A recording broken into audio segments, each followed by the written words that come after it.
Hi everybody, I want to show you a bit about how to choose a subject for drawing and then show you some tips on blending colored pencils. So I am going to draw this little bluebird. I also have a little sketch of this wren put together. So I'm going to get started on the bluebird first. But first I want to go over with you just a few suggestions on choosing what you're going to draw. So I take my own photos most of the time. I love watching the birds and I take tons of photos. So I did choose this photo because I love the way his little head is cocked, but it is a little bit difficult because of the way his beak is. One tip for drawing that though is to look at it as an X. So if I drew an X and an eye was here and an eye was here, his beak tip is about there. So then if I can figure out where that is, so I can see the underside of his beak, you can think of it as a three-dimensional pyramid. And that'll give you a tip as to where things are, and you can lay your pencil across there to figure out, does the top of that beak go above the eyes? Where does it rest in there? So that should help you out. But it is a little bit awkward drawing that. You might practice that. This is a really cute pose, but his beak is so thick that you want to be careful about this one. This bottom bit of his beak is very awkward looking. You may have to either adjust it or wait until you're more experienced. But him looking straight at the camera is cute, and that is one of the cutest poses of a bird, but it's also very difficult. This photo also isn't as clear in some areas because of the shadowing, so you wouldn't get as much detail of what you're actually seeing. So that's another reason to maybe not choose a particular photo. The tail is in an odd angle. If you just drew that, it would look like a strange triangle sticking out, and that it looks more like a fin than a tail. You could just opt to leave it off, and it would just look like this little chubby bird. And the viewer would assume that the tail is hidden rather than there being this strange thing sticking out of his back. So those are decisions to make when you're drawing. This guy is gorgeous, and I have drawn him in a different pose, but in this particular pose, the eyes get lost in the black of the face as well as the beak getting lost. So you would have to use different tones of black, which isn't the true bird, or come up with some way of doing it that you could still get the detail of the eye, or just choose a different view. This one is similar to that other one, same type of bird with that bulky beak, and this bottom bit is very odd to look at. Plus, just the way he has his head tilted, this looks very flat, but you could just bulge that out a little and curve that out so you could kind of sense that other eye a little bit better. This one is just plain awkward. I love the pose, the way this cardinal was looking at me, but drawing it is next to impossible simply because our eyes believe a photograph. We've been around photographs long enough now that we believe a photo to be true, but we don't believe a drawing to be true necessarily. So we understand that a human has drawn it and that there could either be error or artist license. So you want to be sure that whatever you draw, even if it isn't exactly what you see, that the interpretation of the viewer isn't that you made a mistake, but that it was artistic license. This guy is so cute, and this is a yellow-rumped warbler, and these little birds are just so curious, and they're so smart. They wait under the suet for the suet to fall, and that's what this guy was doing, and I just thought it was so cute.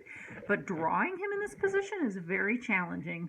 In here, it even looks strange, even as a photo. It looks like his head has just been glued on to the side. So that's something, too, that you want to consider is even if you have great skill, is this a good subject? This is a wonderful position, but it's very blurry.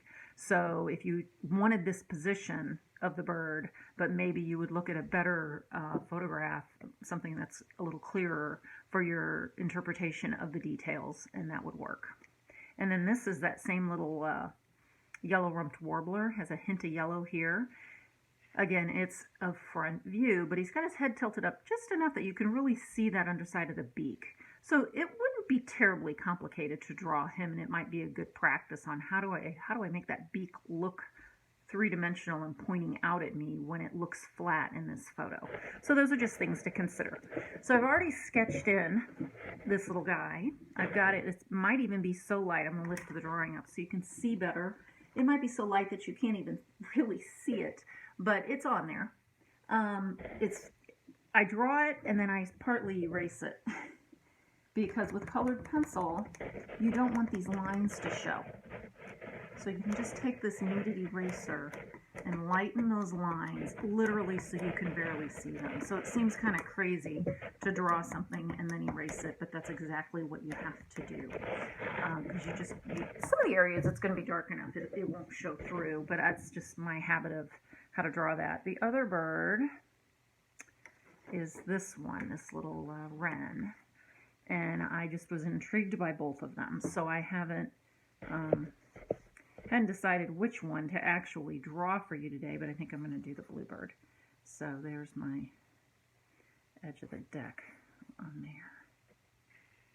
There we go. So there's him. And then of course this is not quite where it needs to be. So I'm going to start on this bluebird. Okay. All right, so I pulled aside some pencils that I thought were the right colors. There's a bunch of blues and a bunch of oranges. I'll be using some darker browns. And just to kind of get started on this, I'll start laying in a base coat of the different colors. I also keep next to me a sheet of paper for color testing. So I'm going to move this over just enough that you can see that. So I'm going to start with the head here, and I'm going to go with a somewhat lighter blue just to get some blue in, and I'm going to work in the direction those feathers exist. So I'm just going to kind of get a bit of color in. Notice I much more often use the side of my pencil than the tip, and I'm not pressing very hard at all. This is a very light work, and I am just basically working around, trying to get the curve of his little head. And then I'm going over that line. Now there's a bit of orange through here, and then we turn back to blue. And then this wing comes in. So these blues, getting this undercoat in is going to give me more color to really cover a little area. You can see how I'm going sideways with this. Gives it a softer area. You can erase colored pencil, but not completely. I mean, I just have never really been successful with that. So there's that one. That one. I like these other twos, but I think I'll keep this out. Let me double check that. That is 902. There are numbers on the back of the pencils. So when you get your new pencils, you want to make sure you sharpen the side where the number isn't, so that when you are working on a project, you can even write down the numbers that you used to make sure you get the right colors back again. So you set it down for a while and don't work on it, and then you come back and you can't figure out what blues you used. That's a good way to do it. Sometimes I'll just keep those colors in a different container while I'm working on the project and not get out all my pencils. But I have the Prismacolor Premier set, and I have the 132 set. I found them on eBay one time. The tin was damaged. It's normally about a $350 to $400 set of pencils. I paid $75. And I thought, well, if a few were broke, it wouldn't be a big deal. But none were broke. So that was great. So you can find deals on them. You can also buy them individually if you tend to use one color more. You can just go to Art Mart. I believe Hobby Lobby and Michael's sell them individually. So you can see I'm trying to work in the direction that this exists. Just getting a basic bit of pencil in there. I have not worked in true colored pencil in a while. I usually work in watercolor, but I thought some of you might want to see just some colored pencil work. So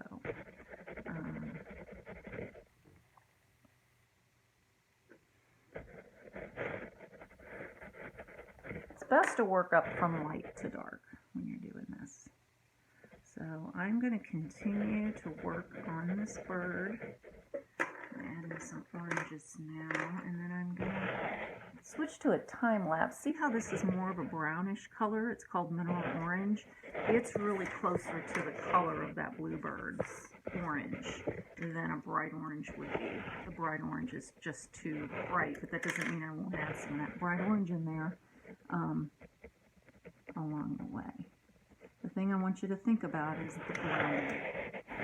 These colors look incredible when you start getting in and really doing some blending with them. So that's the thing to remember with colored pencil, the layering and the blending. It's not like coloring like when you were a kid and you said, well, this is red, and you colored the whole thing red. This is a blending that slowly builds the entire piece. You still do texture and things with lines and squiggles and such, but you know, if you do it smooth, you do it smoothly. But as far as the colors you want, the deepness, like there's a dark area here where this wing goes underneath, you know, just using different colors, pressure. It's a building and a layering of these colors to get what you want. And don't be afraid to add in something that maybe you don't readily see there. Some purple. I see some deep purple down in there. And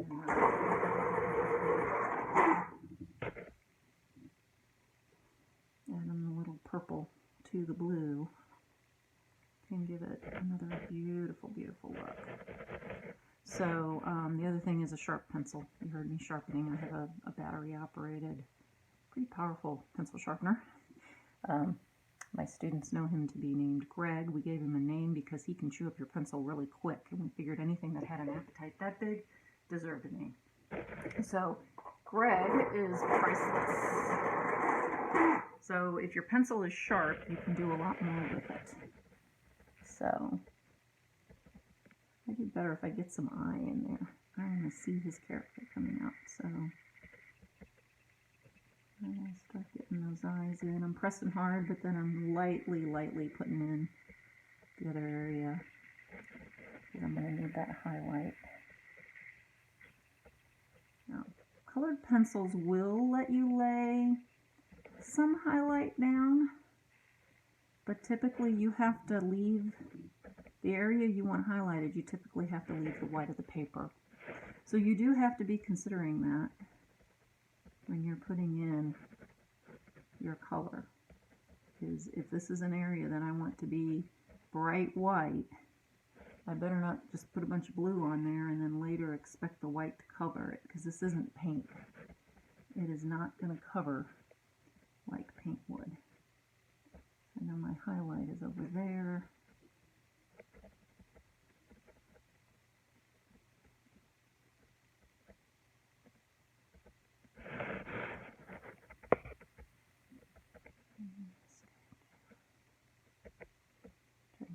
Eyes in, and then I'm probably going to stop this video and switch to a time lapse, because I know you don't want to watch an hour-long video of me drawing.